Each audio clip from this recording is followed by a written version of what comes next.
যে ব্যক্তি মানুষকে হাসানোর জন্য মিথ্যে কথা বলে, এ বিষয়ে রাসূল সাল্লাল্লাহু আলাইহি ওয়াসাল্লাম কি বলেছেন একটু শুনুন।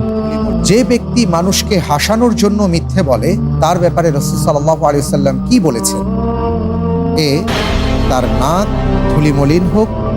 বি, তার কপাল ধুলিমলিন হোক। সি, তার জন্য ধ্বংস।